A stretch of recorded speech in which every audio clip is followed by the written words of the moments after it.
आजचा दिवस गुरुपौर्णिमेचा. गुरुपौर्णिमा आजच का साजरी केलेली जाते माहिती आहे का सगळ्यांना? व्यास पौर्णिमा आहे. आज वेद व्यासांचा जन्म झाला आणि याच्यामागे एक मोठी सांकेतिक कथा आहे. म्हणजे अनेक वेळा आपण अतिशय म्हणजे नको त्या लोकांच्या प्रभावाखाली येऊन त्या कथेचे चुकीचे अर्थ लावतो. की पराशर मुनींना काहीतरी गंगा पार करायची असते, मग ती होडी वळवणारी ती मुलगी असते 7 वर्षाची, तिचं नाव असतं मत्स्यगंधा. आणि मग पराशर मुनी काहीतरी त्यांना काम भावना जागृत होते आणि मग असं काहीतरी ते आहे. म्हणजे 7 वर्षाच्या मुलीला बघतात आणि त्यांची ते एवढे मोठे महर्षी पोचलेले ऋषी, म्हणजे अशा विकृत लोकांची कीव करावीशी वाटते. म्हणजे किती हे तर म्हणजे पराशर मुनी हे खूप मोठे तांत्रिक ऋषी होते. त्यांचं तंत्रसाधनेवर प्रचंड प्रभुत्व होतं आणि त्यांना काही विशिष्ट साधनेसाठी म्हणजे एक विशिष्ट शक्ती निर्माण करण्यासाठी म्हणून त्यांना एक योग्य, कारण तांत्रिक साधनामध्ये अनेक गोष्टी आहेत आणि त्या साधनेसाठी सुद्धा त्यांच्यासाठी जी साधिका असते सहभागी होणारी ती सुद्धा विशेष गुणलक्षणाने युक्त असावी लागते. म्हणजे कुणाबरोबर साधना करून ते चालत नाही किंवा ती शक्तीचं काम करत नाही. म्हणजे ती शक्ती निवडण्यासाठी सुद्धा एक विशिष्ट गुणधर्माने, स्वभाव लक्षणाने युक्त, शरीर लक्षणाने युक्त अशी समोर योग्य ती साधिका असावी लागते. तिला मुद्रिका म्हणतात किंवा साधिका म्हणतात किंवा शक्ती म्हणतात. मूळ म्हणजे शक्ती, शिवशक्ती तर थोडं ती शक्तीसुद्धा त्या तरच ती काही निर्मिती होऊ शकते. मग त्याच्या शोधात खरं ते होतं आणि नेमकं गंगा पार करताना त्याला ती दिसली.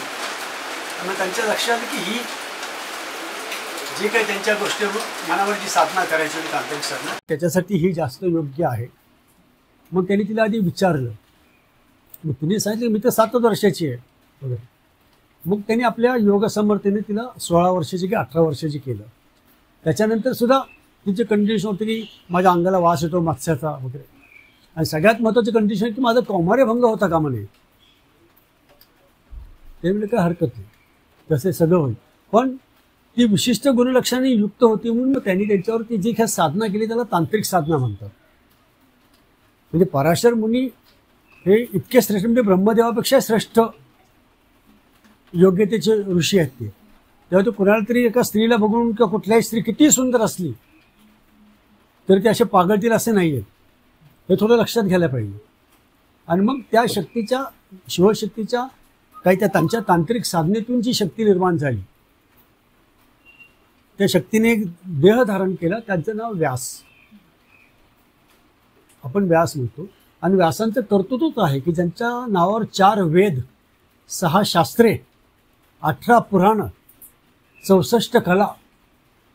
18 पुराणे म्हणजे त्याच्यामध्ये सगळी शिवपुराण आलं, मत्स्यपुराण आलं, कुर्मपुराण, अशी सगळी मोठीच्या मोठी पुराणं आहेत.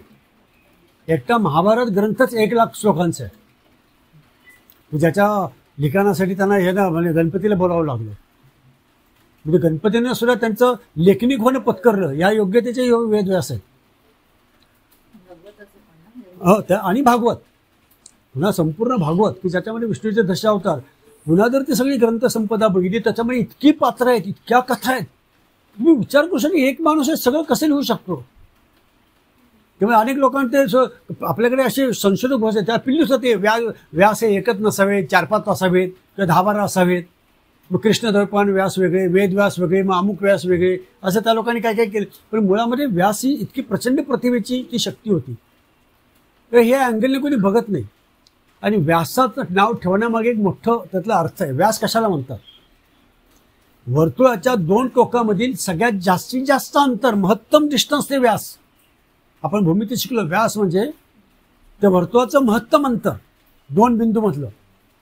म्हणजे ज्या आपण त्याला मराठीमध्ये ज्या म्हणतो, म्हणजे इंग्लिशमध्ये त्याला साईन म्हणतात.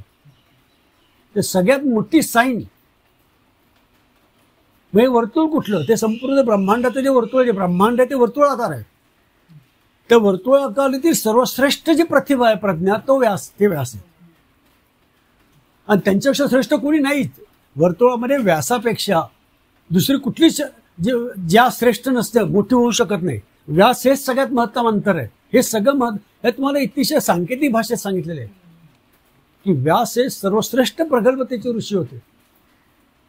आणि तुमचं जे महाभारत आहे किंवा इव्हन रामायण सुद्धा म्हणजे भागवतामध्ये रामायणाचा सुद्धा भाग येतो. त्याने जे 10 अवतारांचं वर्णन केलं रामायणाचं वर्णन आहे.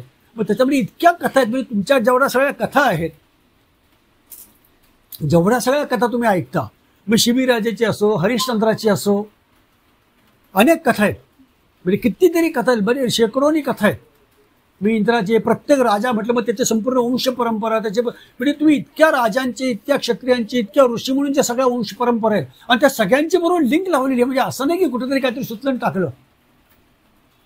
म्हणजे इतकं प्रचंड प्रतिभा आणि शिवाय आध्यात्मिक आणि भौतिक सगळं त्यांनी लिहिलेलं आहे. त्यामुळे श्लोक आहे की व्यासोच्छिष्टम जगत सर्वम, हा श्लोक मला ऐकला असेल. म्हणजे जगामध्ये असं कुठलंही क्षेत्र नाही ज्याची माहिती व्यासांना नाही. ते सगळे व्यासांनी आधीच उष्ट करून ठेवलेलं आहे. म्हणजे ते ज्ञान आधीच व्यासांना माहिती आहे. म्हणजे त्यांना जे माहीत नाही असं तुम्ही काही लिहू शकत नाही. आणि म्हणून इतका परमश्रेष्ठ, म्हणून त्याला गुरु म्हटलेलं आहे. गुरु म्हणजे सगळ्यात श्रेष्ठ, लघु म्हणजे लहान, तर गुरु म्हणजे श्रेष्ठतम. आणि असे ते वेदव्यास आहेत. आणि ते पराशरांची निर्मिती आहे. म्हणजे त्यांच्या साधनेतून. आणि नंतर त्यांनी तिला नाव दिलं सत्यवती. मत्स्यगंधेचं नाव त्यांनी सत्यवती नंतर पुढे ठेवलं. की त्या दोघांच्या त्या साधनेतून निर्माण झालेली शक्ती आहे. महाभारतातले सगळे जे आहेत हे व्यासांचीच निर्मिती आहेत. म्हणजे कौरव पांडव जे आहेत त्यांचे वडील हे विचित्र, हे काय म्हणतो आपण, ते व्यासच आहेत. त्यांच्यापासूनच हे कौरव पांडव निर्माण झाले आहेत. म्हणजे धृतराष्ट्र, पंडू आणि विदुर हे व्यासांची मुलं आहोत. तसं बघायला लागतं नियोग पद्धतीने का होईना पण व्यासांची मुलं आहेत. तर कौरव आणि पांडव दोघेही व्यासांचीच मुलं आहेत. स्वतः कृष्णाने पण सांगितलं की सर्व ऋषीमुनी मी वेदव्यास आहे. सर्व म्हणजे मी सगळं, म्हणजे माझं रूप हे वेदव्यास आहे. त्यामुळे व्यासाने जगद्गुरू म्हणतात आणि ते चिरंजीव पण आहेत. कारण ही जी शक्ती आहे कधीच नष्ट होत नाही. जे तुम्ही 7 चिरंजीव म्हटले त्याचा अर्थ काय ते उगीच काहीतरी हे चिरंजीव म्हटलेलं नाही आहे. तर आपल्या पूर्वीच्या लोकांना तुमच्या आईष्टांच्या ह्याच्या आधी माहिती होतं की एनर्जी नाही तर क्रिएटेड नॉट डिस्ट्रॉइड.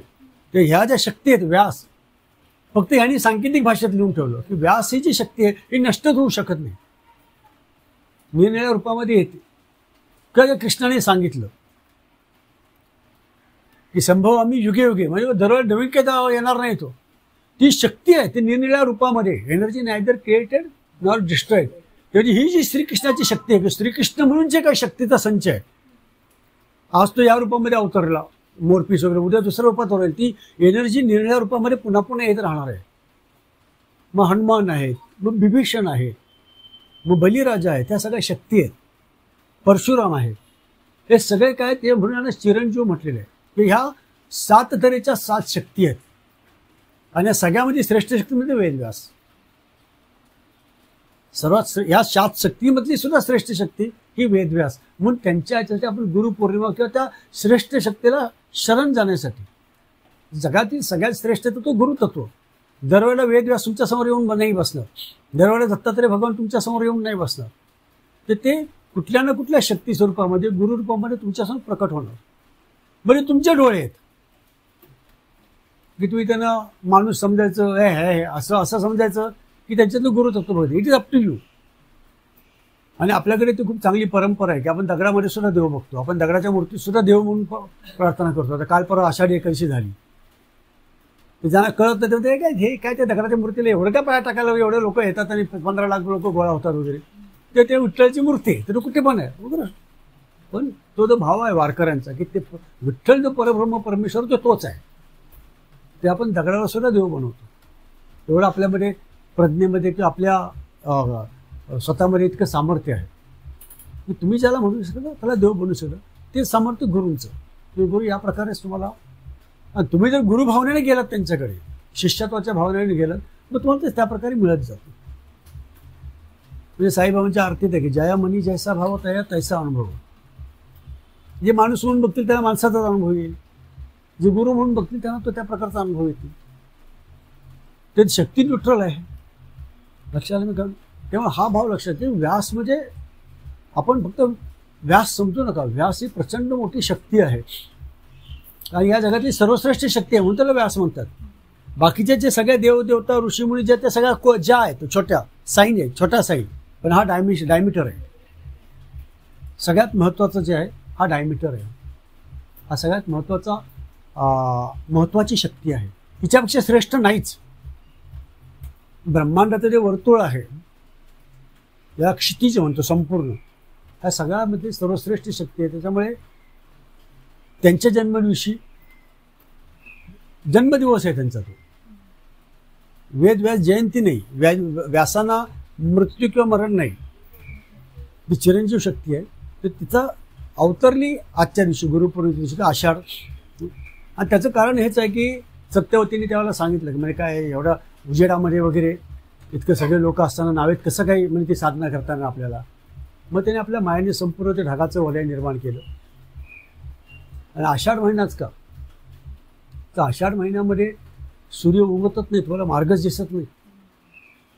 आता पण बघा आषाढ दररोज मुंबईत 8-10 दिवस 8 दिवसभर तर सूर्य दिसेल नाही, कंटिन्युअसली पाऊस पडलो चालू आहे, सतत पाऊस चालू आहे.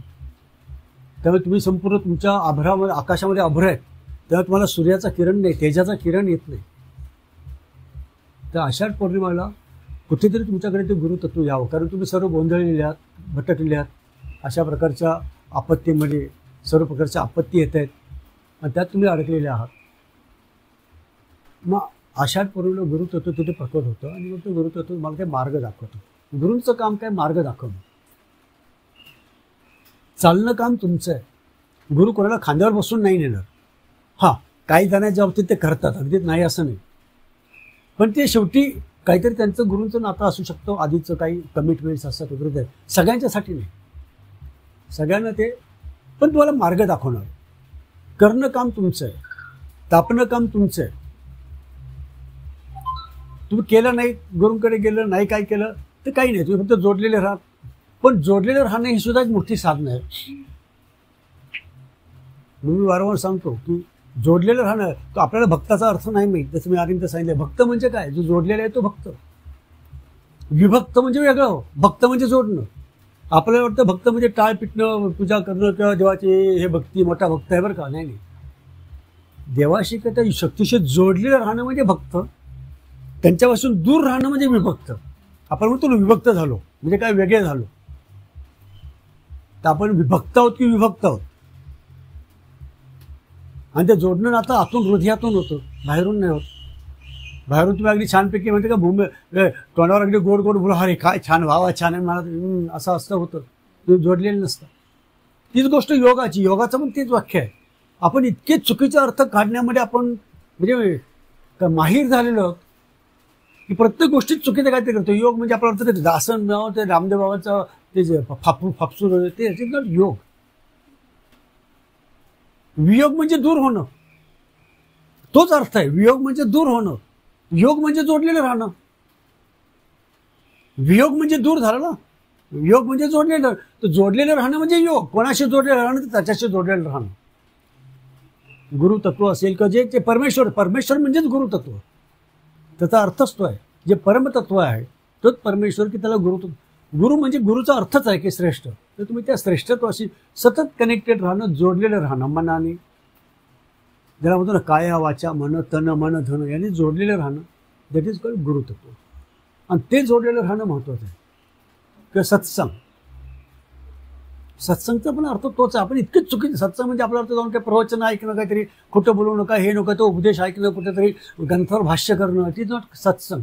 सत्यतत्व जे गुरु, त्याचा संग करणं, सत्तत्वाशी जोडलेलं राहणं, त्याच्या सोबत राहणं, संग करणं म्हणजे सत्संग. त्यामुळे तुम्ही सतत कोणाशी ना कोणाला जोडलेले असता. आताही मग मनात काहीतरी विचार चालू असतात म्हणजे तुम्ही त्याच्याशी जोडताय. तुम्ही कोणाशी आठवण करताय म्हणजे तुम्ही त्या मनाने त्यांच्याशी जोडलेले आहात. तुमचा सतत योग चालू आहे. आपल्याला माहित नाही किंवा माहिती, आपण सतत काही ना काही भक्त आहोत कोणास तरी, पण आपण आत्ता ह्या क्षणाला कुठेतरी कुठल्या तरी विचाराशी भक्त आहोत, कुठल्या तरी घटनेशी भक्त आहोत. काहीतरी डोक्यात चाललेलं आहे, आता मग डोक्यात काहीतरी काम असं, मला इथं ते काम करायचं आहे, मग तुम्ही तिकडे जोडला गेलात. आता शरीराने इथे आहात. आता कोणाच्या डोक्यात अरे आता आपल्याला जायचं आहे परत, आता म्हणजे इतके होतले म्हणतात, हा घाटात ट्रॅफिक असेल, जसं उदाहरण, घाटात ट्रॅफिक असेल का, पाऊस पडेल का, काय होईल का, आता जेवणार कधी, इथेच आता एक, हे सगळं डोक्यामध्ये. मग तुम्ही त्या विचारांशी जोडलेले गेले. शरीराने इथे आहात, पण तुम्ही सत्संग काय करताय, त्या विचाराशी संघ आहे. आणि एक वेळ तुम्ही असं असू शकता की कुठेतरी उकिरड्यावर बसलेले असू शकता, पण तरी तुम्ही जोडलेले असू शकता तिथे.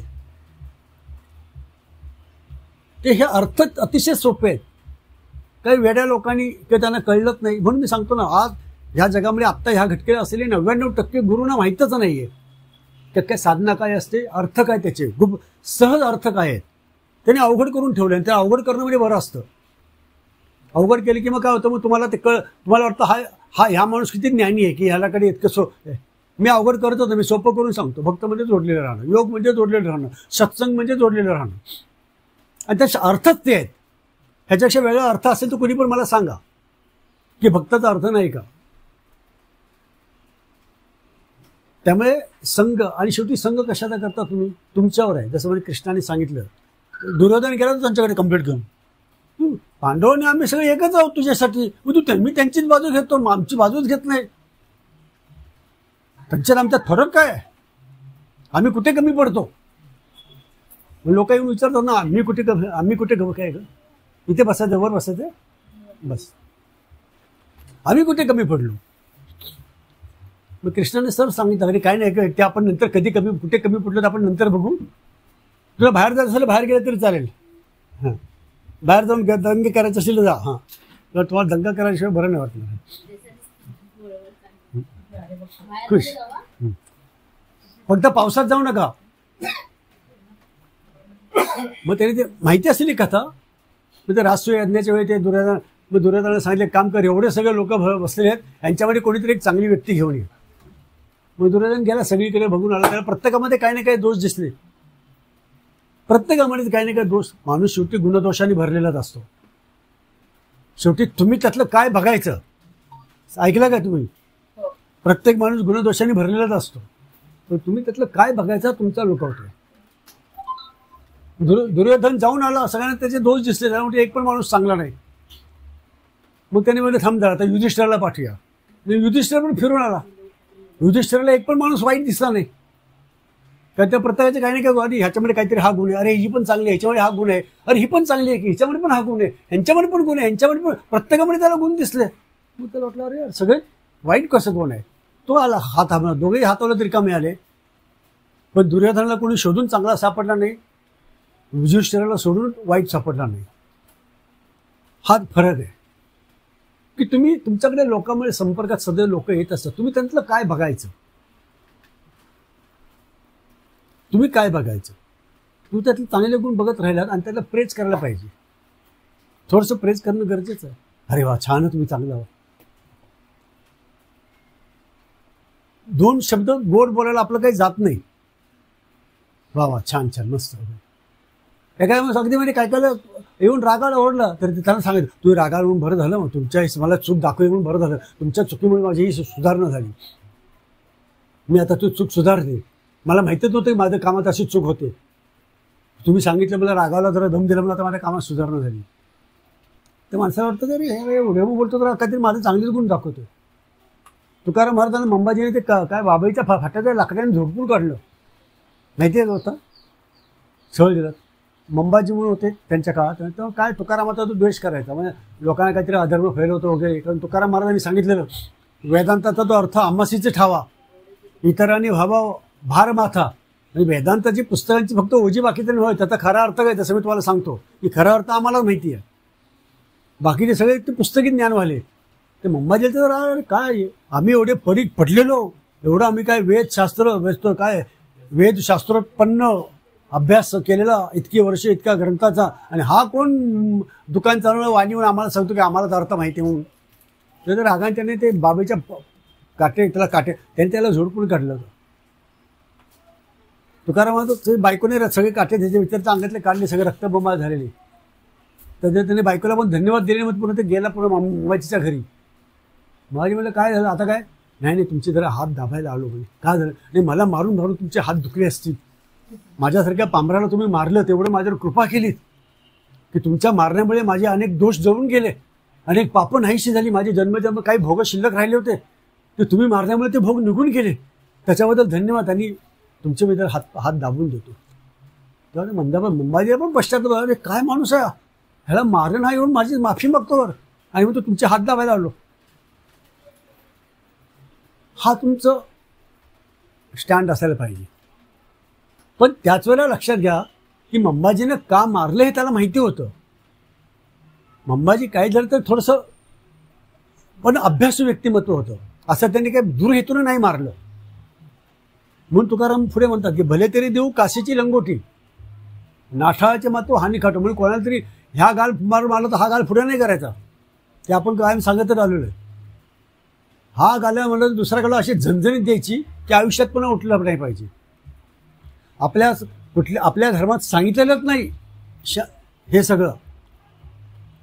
आपल्या धर्मामध्ये सगळ्या देवांच्या हातात शस्त्र आहेत जे शोलासाठी दिलेले नाहीत. तुम्हीच कसे शंड आणि डेवलट निघाले माहीत नाही. आपल्या देवींच्या हातात पण शस्त्र आहेत. दुर्गामातेच्या 18च्या 18 हातात शस्त्र आहेत. एक देवी देवता दाखवा की जिच्या हातात शस्त्र नाही. सगळ्यांच्या हातात शस्त्र आहेत. आता तुमच्या गणपतीच्या हातामध्ये परशु घेऊन येतो उभा असा छानपैकी छाटायला कोणाला, आणि तुम्ही त्याचे काय भक्त, तुम्ही कुठे शांतीचा उद्घोष करताय. ते थोडंसं समजून घ्यायला पाहिजे की जिथे खरोखर चांगलपण आहे, दिव्यत्वाची जेथे प्रचिती तेथे कर्माची जुळती, प्रश्नच नाही. पण जिथे नकोतीच्या गोष्टीची प्रचिती होते त्यावेळेला त्या तोडून काढणं, त्या संपवणं. तर कृष्ण आणि शिवाजी महाराज हे आमचे अतिशय लाडके म्हणजे व्यासमुनी आहेतच. पण कृष्णाने स्वतः सांगितलं की मी स्वतःच व्यासमुनी आहे, व्यास आहे, म्हणजे महर्षीमध्ये मी व्यास आहे. ते कृष्णनीती आणि शिवाजी महाराज हे श्रेष्ठ माझ्या दृष्टीने पुरुष आहेत. तर या प्रकारे व्यासांचं सगळं महत्त्व आहे. हे गुरुतत्व आहे. आणि त्यांनी सर्व मते म्हणजे अगदी धनुर्विद्यापासून सर्व शस्त्रास्त्र चालण्यानं वास्तू म्हणा, धनुर्विद्या, सर्व 64 कलावर त्यांनी लिखाण केलेलं आहे.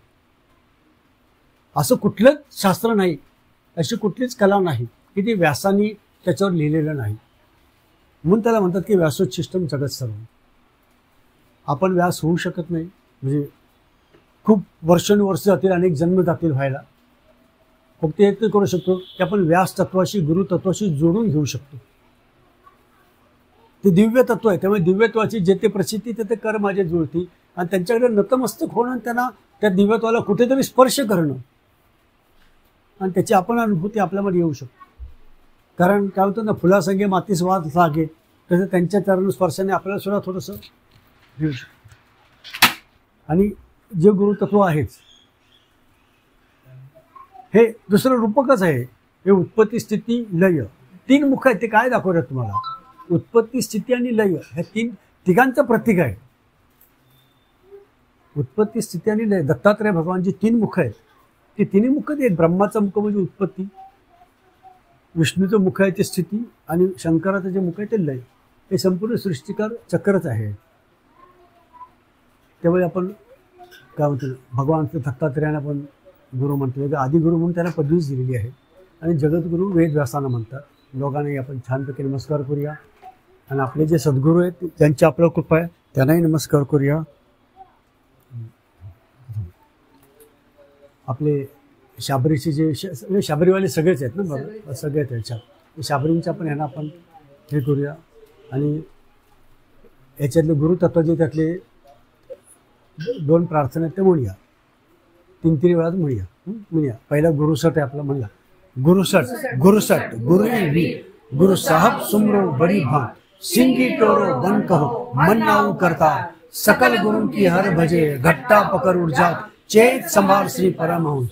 गुरुसट गुरु साहब सुमरो बड़ी भान, सिंगी टोरो बन कहो मन नाऊ करता, सकल गुरु की हर भजे, घट्टा पकड़ उड़ जात, चेत संभार श्री परमहंस. गुरुसट गुरु साहब सुमरो बड़ी भान, सिंगी टोरो बन कहो मन नाऊ करता, सकल गुरु की हर भजे, घट्टा पकड़ उड़ जाओ, चेत संभार श्री परब्रह्म परमात्मने नमः. ओम ब्रह्म परमात्मने उत्पत्ती स्थिती प्रलय करा, ब्रह्म हरि हराय त्रिगुणात्मने सर्व कौतुकानी दर्शय. ओम दत्तात्रेयाय नमः. सर्व मंत्र यंत्र तंत्र सिद्धम कुरु स्वाहा. ओम परब्रह्म परमात्मने नमः. उत्पत्ती स्थिती प्रलय कराय, ब्रह्म हरि हराय त्रिगुणात्मने सर्व कौतुकानी दर्शय. ओम दत्तात्रेयाय नमः. सर्व मंत्र यंत्र तंत्र सिद्धम कुरु स्वाहा. ओम परब्रह्म परमात्मने नमः. उत्पत्ती स्थिती प्रलय कराय, ब्रह्म हरि हराय त्रिगुणात्मने सर्व कौतुकानी हरि दर्शय दर्शय। ओम दत्तात्रेयाय नमः। सर्व मंत्र यंत्र तंत्र सिद्धम कुरु कुरु स्वाहा। दत्तमाला मंत्र येतो का? सद्गुरु संजयनाथ महाराज की जय।